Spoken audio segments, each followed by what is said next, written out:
We have finally arrived by Fenghua bus to Chinatown, and we are heading toward Jacob Javits Center for the Comic-Con. Check out Chinatown. I mean, this is the real Chinatown.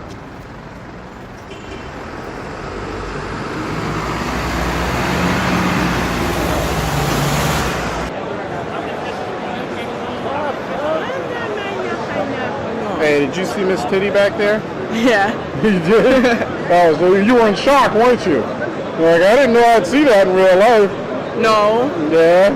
No, I was shocked that someone like that would be here. Yeah, they got Miss Titty here. Miss Titty 1, Miss Titty 2, all the way up to Miss Titty 100. Look at this. This is insane. True.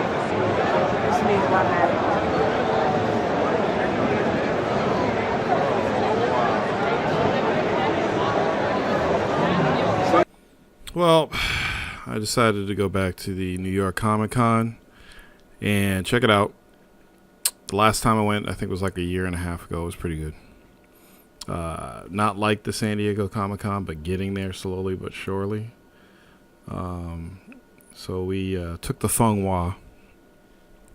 And for those of you who don't know what the Fenghua is, it's the Chinese bus line that does express trips from New York to Boston. Just New York and Boston, that's it. It goes from South Station, Boston, which is close to Chinatown, Boston, into Chinatown to New York. And they're pretty fast, too. So it was only $15 per person. So we took the Fenghua, and there were no people with live chickens on the bus. There's lots of rumors about Fenghua, but there was none of that. And we rolled up into New York and then took the cab to the Jacob Javits Center. Now, I took my son. I didn't get him a press badge. I actually paid for his ticket, which was $45. And one thing you should know is for a single day pass at the New York Comic-Con, it's $45. It's only like 30 something at the San Diego Comic-Con. In fact, I'll double check that for you. But it's fucking expensive. But anyway, I walked in and went straight to the press room and got my badge. And the girl there was just like, yeah, here, you show me your ID, there you go. And I got my badge. And the way they're doing things, it's like I probably could have got my son a press badge instead of paying the $45 for him. But whatever, support the cause. But in San Diego, like if you go to San Diego in 2011, San Diego Comic-Con, which is much bigger, it's only $37 for a day as opposed to $45.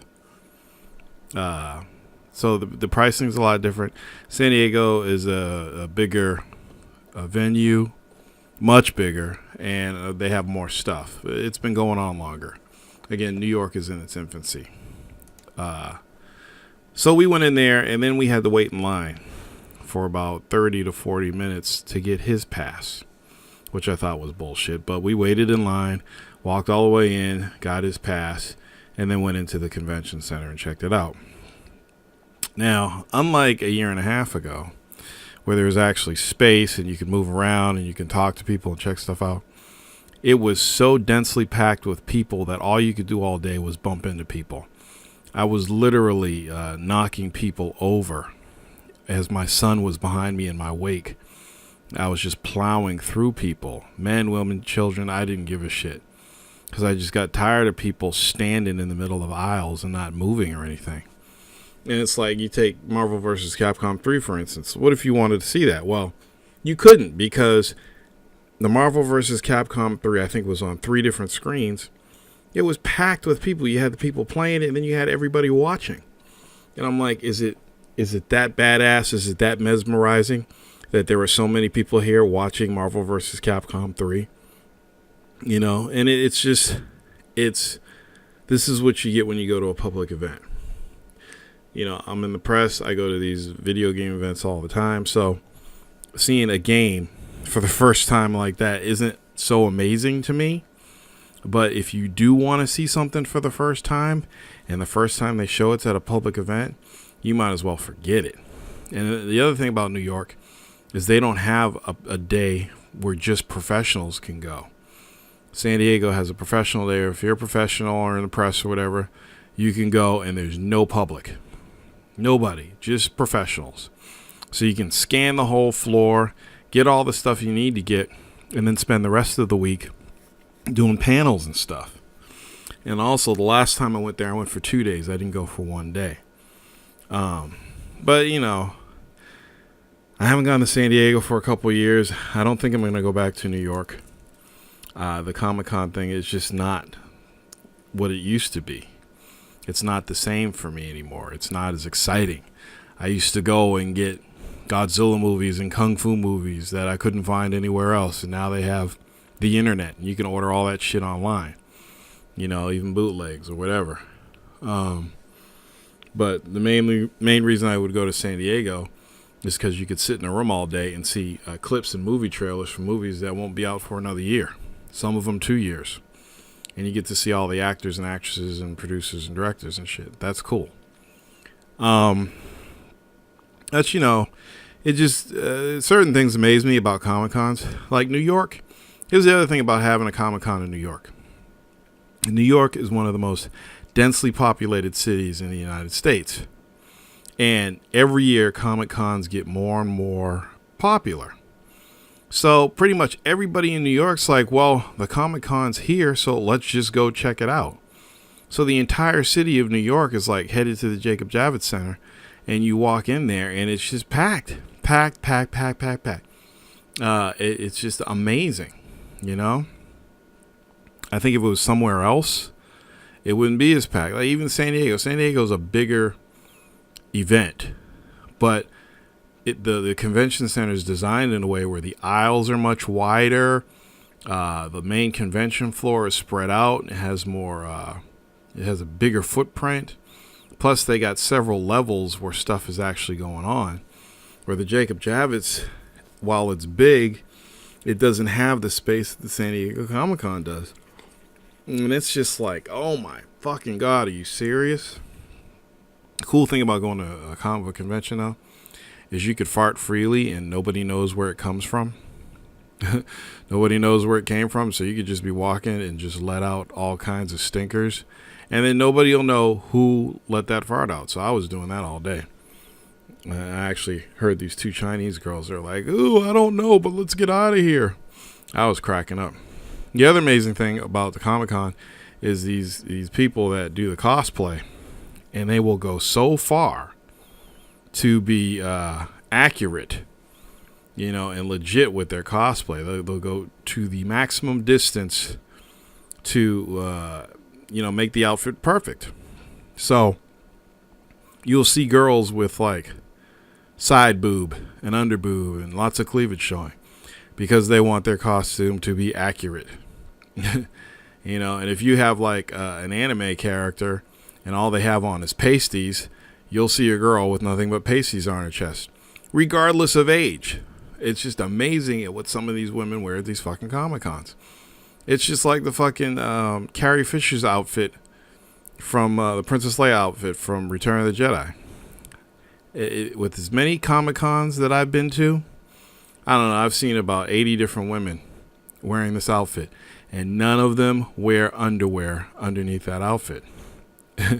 And I know damn well that Carrie Fisher had underwear on when she did that scene in Return of the Jedi. But these girls, they don't know, so they put this Princess Leia outfit on, and they don't put any underwear on under it. It's fucking hilarious. There was a lot of hot chicks there, as usual. We caught a few really, really hot ones. It really cracks me up when people are so dedicated to cosplay and to their characters that even if they look nothing like the character, they'll still dress up as them.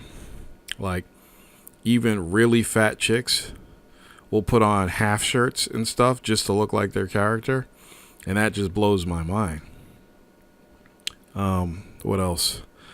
It cracks me up that you're stuck in this building with like 80,000 people. And no matter where you go, the convention center always fucks you in the ass when it comes to buying shit. So I spent $17 on 2 hot dogs and 2 drinks. It was fucking ridiculous. And then my son got thirsty again and paid $4 for a fucking Coke. I need to build my own convention center. But yeah, it's not like it used to be, you know, and it's just like, I don't think I'm going to be going back to the Comic-Con in New York. Probably not going back to San Diego either. I'm just done. Because I don't like being around a lot of people. You know, I was bumping into people all day long. I was actually being rude today. If somebody stopped in front of me in the middle of a lane, I would just push them out of the way and keep going forward. I didn't give a fuck. And I can't do that all day. It's just like, you know, so it's done. I did it. I can't say that I saw anything cool. Sega had that Captain America game. Capcom had Marvel vs. Capcom 3.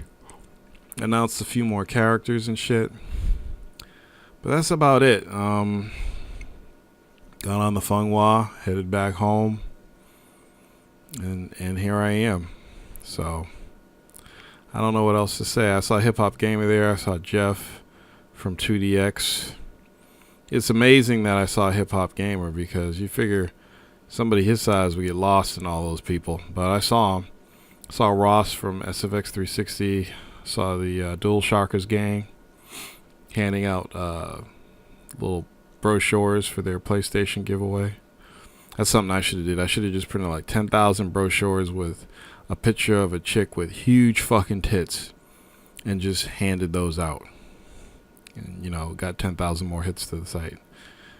Maybe next time. I don't know if there is a next time. But anyway, I just really didn't enjoy myself today. It wasn't a waste of time. I had fun with my son, but I won't be going back to the New York Comic Con. That's for damn sure.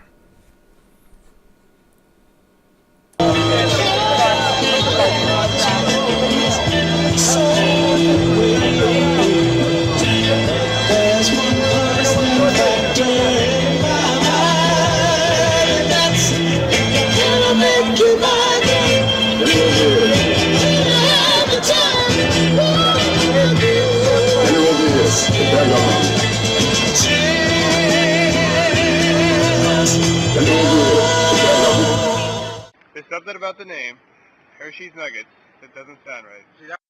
Ow!